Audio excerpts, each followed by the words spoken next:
কালকে রাত্রে থেকে বৃষ্টি হচ্ছে, সকালবেলা দেখি বৃষ্টির মধ্যে একদম লোটে মাছ নিয়ে এসেছি। তাই কটা লোটে মাছ তাই ভাবছি লোটে মাছগুলো দিয়ে জাল রান্না। লোটে মাছের তো আঁশ নেই, এই মুখের অংশটা লেজের অংশটা কেটে ফেলে দিতে হবে।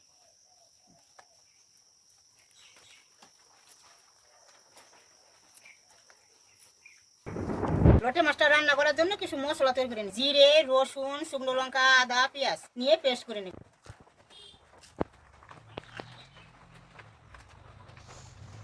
লোটে মাছটা রান্না করার জন্য লবণ, একটু হলুদ, করে রাখা মশলাটা দিয়ে মেখে রাখবো কিছু সময়ের জন্য। ভালো করে মেখে কিছু সময়ের জন্য রেখে দেবো। পুরনে দুটো শুকনো লঙ্কা, তেজপাতা আর জিরে দিয়ে দিলাম। দেখো ভাজা ভাজা হয়ে গেছে, এখন মাছটা ঢেলে দেবো।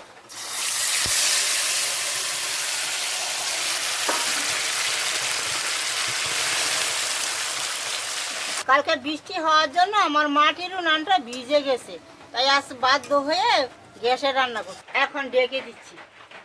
অনেকে লোটে মাছ রান্না করলে গুঁড়ো গুঁড়ো হয়ে যায় ভেঙে, এইভাবে রান্না করলে একটা মাছও ভাঙবে না। এই মাছটা রান্না করা খুব সহজ, আর এই মাছটা খাওয়া চোখের জন্য খুব উপকারী।